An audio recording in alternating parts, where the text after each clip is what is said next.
A Brush with Fate, Chapter 1, THWACK. Her sun heralding in a bright new day, Celestia let out a soft groan at seeing the mountain of paperwork in front of her as the alicorn sat on the plush seat in her personal study. Oh, paperwork, how I dread thee, she muttered. With Twilight set to take the throne within the next year, things were certainly picking up in terms of legal mumbo-jumbo. Even if we technically aren't retiring, poor Twilight would have a conniption if we vanished without help. A few years behind the scenes, of course, but that's for later.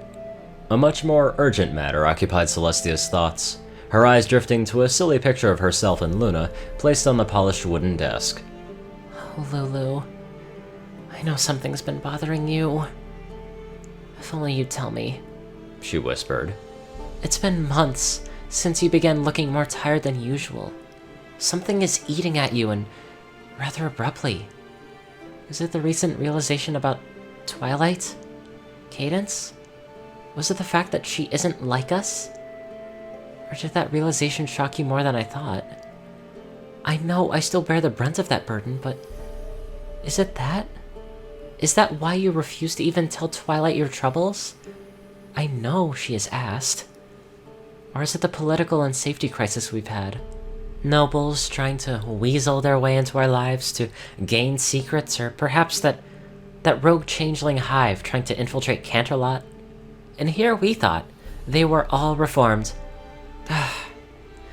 What a headache. What could... Celestia's thoughts stopped as a knock sounded at her door. Private Heart is here to see you, Your Highness, a secretary announced, prompting Celestia to immediately take notice. Oh? I recall him setting up an appointment, something he'd prefer to discuss with me privately. She had to resist a soft titter at that notion. Oftentimes, her guards came to her as they would a mother or therapist, seeking advice or simple reassurance. It was adorable, really, that her pony saw her as a parent of some sort. Steelheart trotted in. His gray armor shone to a bright polish that contrasted rather nicely to his dark purple fur. The guard bowed in respect, then stood as he nervously chewed on a cheek. Nervous? That's odd. I don't recall him ever being nervous in our presence. I suppose there's a reason for that, meeting us and Luna under such extenuating circumstances. I have to say his ease to switch form from night and day shifts has certainly helped him in the guard. I'm slightly ashamed I don't know his file as well as Luna does. Private Heart, you wanted to see me? Celestia asked the Earth Pony, and he nodded, head devoid of any helmet as a symbol of what was to come, most likely. Yes, Highness. It's a slightly informal matter, but not about me, he explained. The alicorn then smiled at the cautious, slightly deep tone of the stallion. Ah, there it is. What ails one of my guards? Just Celestia, then. If it's a personal matter, there are no need for the formalities, even if out of respect, Celestia said, seeking to put the guard at ease. Well, it's kind of somewhat a professional issue, though. Oh? Do explain. Now, I'm curious, Steelheart. The stallion looked up at Celestia, his bright green eyes making the princess's ears flick upright ever so slightly. He's genuinely concerned. What is worrying you? How odd is it that your name implies a lack of empathy, yet here you are? What could be troubling you so? Miss Celestia, is Princess Luna alright? It was rare that Celestia was caught off guard. Having lived for a millennium did that. Usually, she was 3, 4, perhaps a dozen steps ahead in a conversation or negotiation, able to adapt on whim to slew of scenarios and direct social convention at will. But this stallion's simple question caught her utterly flat-hoofed. The princess stared at the increasingly uncomfortable guard as the silence began to drag on. She had heard that Steelheart was quite unlike his name suggested, and it was clear that observation was rather spot on. My sister? She managed to ask, the guard now having her full attention. What makes you ask that, if I may? Steel opened his mouth, then decided to close it as he thought. Only speaking once, he had formatted the entire thought. I can just see it. I've only been on her guard for 4 months, but She just seems more tired than usual. Observant little pony, aren't you? Well, it's not my or your business, as well-intentioned as you are. While that is most kind of you, we all are tired, Steelheart, myself included. It's been a rough few months. Celestia explains kindly with a gentle smile. Her mask hides the deeper stuff, though. That's what has me worried. Once again, the stallion made Celestia stare in shock. It was rare that she encountered such honest opinion. And in this case, it was opinionated fact. Mask? Do explain. The guard looked at Celestia with almost amusement, gesturing towards her. My dad is a politician, as you know. I've been around Manhattan nobility and political circles my entire life, unfortunately. I know when someone is wearing a mask. My father has one, my mother, not siblings, thankfully, but they're not in that business, he mused. But you and Princess Luna do, obviously. You can't be tired for every pony. You get to be tired when it's just your guard, but then, just even then, it's muted. That's what I've heard aplenty since being here at Leest, and I've seen enough to back it up. But Luna's mask, as you say, hides deeper troubles? Steelheart frowns, the novice guard sighing. It has me worried, Miss Celestia. I know, I'm technically on your guard schedule, the temporary loan to the night guard, as it were, and perhaps it isn't even my business, but just... I've seen it at times. She just looks so sad, Steel whispered, seeming to think to himself. But we all have those moments, of course. This seems different, though. I can't remember the last time she took a break for herself. Those scheduled have-a-fun event once-a-day things you used to do just disappeared from her schedule. It's starting to show more and more, but I don't think any pony else has noticed. Huh. I doubt they would, Celestia remarked. You have a unique perspective, Steelheart, having grown up around politicians and masked individuals. Do others know about this? No, Miss Celestia, just me. I voiced a general concern to my superior, but he reassured me that she was just tired, and that's not wrong, it's not complete. Steel replied, frowning as he spoke. Princess, I was on a patrol and saw her crying off in a side hallway, just looking out at the night sky. I know it isn't my business, but she helped me when I needed it most. I just want to know if I can help, even if it's in a small way. You want to help. That's quite a repetitive theme in your file. Luna did mention very briefly about your troubles, but clearly she was understating your good intentions. From what I know of you, Steel, I have to say you are quite the interesting pony, and I think you'd be floored if you knew who you asked from the loan of your time. I think this will work out quite nicely. Sorry, Lulu, but your concerned sister needs to help you, whether you want it or not. All in love, of course, and I'll tell her promptly.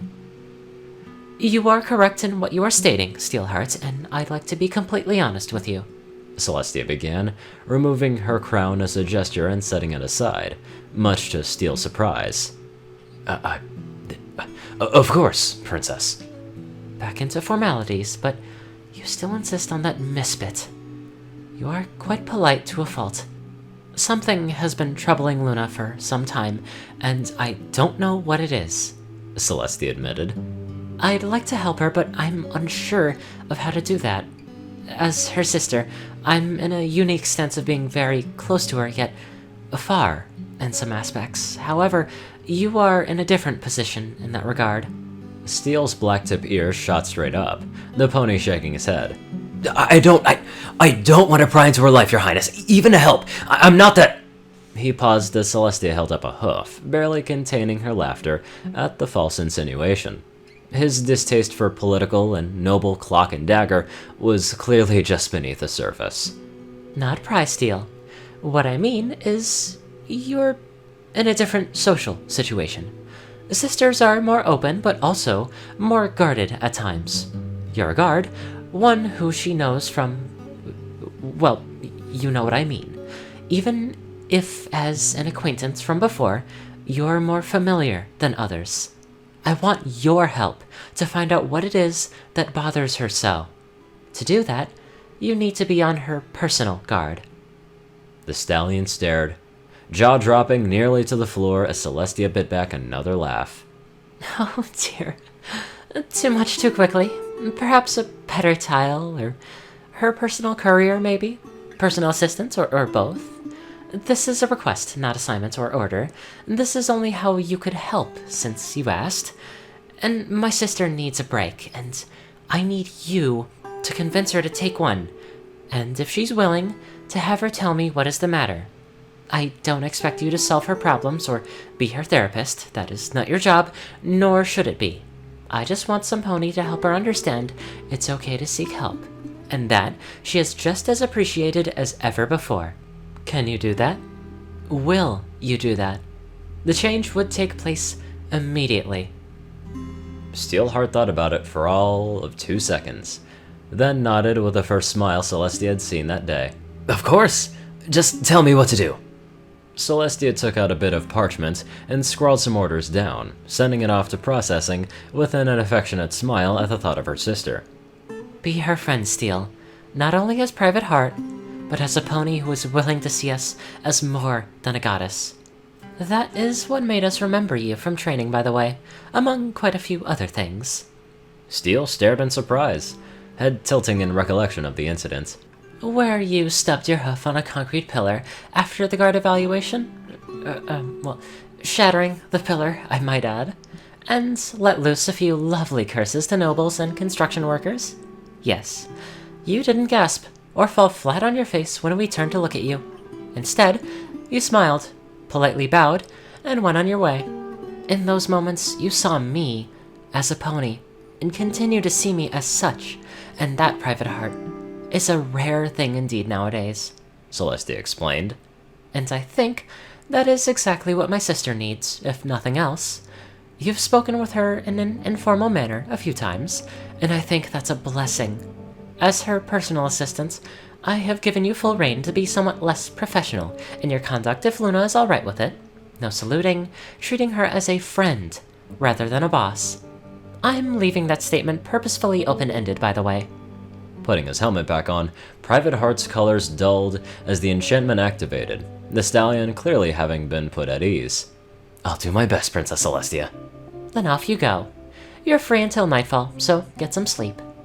As the pony trotted off, Celestia couldn't help but smile as she drafted a letter to Luna. Dear, my dearest Lulu, you'll be pleased to know I've assigned a guard as your own personal courier, personal assistant, and general helper. Goodness knows you need just as much help with paperwork and errands as I do. No, this isn't optional. Yes, I will make it up to you in form of those raspberry shortcakes you adore. I'm just worried about you, Luna. She paused, quill hovering over the paper, as she pondered of what to say next. I promise to be honest with you, Lulu, and so I will be. No behind-the-back meddling. I just want to help you. I know there are things bothering you that are getting worse, and they have been these past months. Just know I'm here for you, be it if past doubts are returning or if something else looms. My hope is that perhaps if I can't reassure you that you're loved and indeed cared about, perhaps someone not related to you can show that sentiment carries beyond immediate family and friends. For the record, this guard is not operating under my or anyone else's orders. He specifically came to me asking if you were okay because he could see you clearly were not even under the mask we both wear. He wanted to help as you aided him a few years ago. So, I'm letting him. Yes, it was Steelheart. I love you. Sally.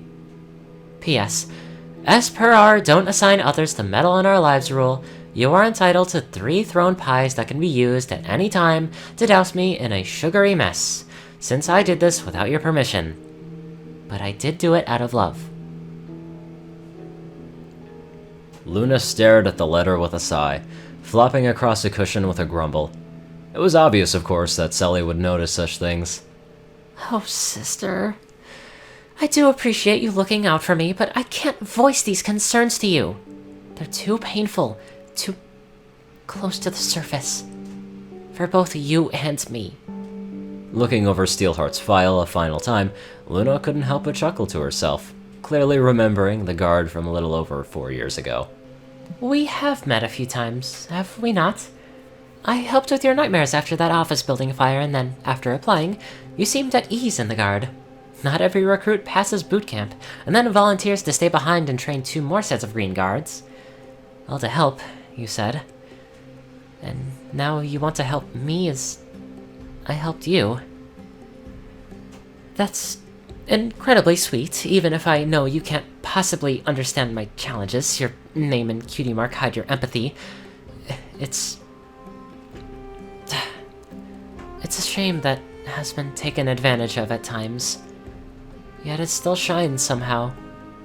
Even now.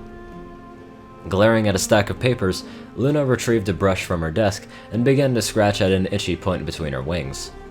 I know my problems are quite out of your league, Private Heart, but you are quite noble to ask. Upper-class prying, changeling spies, all on top of realizations that a mortal can't understand. I'll think about that later. She couldn't help but now smile slightly, removing a bit of bunched-up feathers and fur at an itchy point on her back. The downside of wings, where feathers met fur, was a constant point of irritation.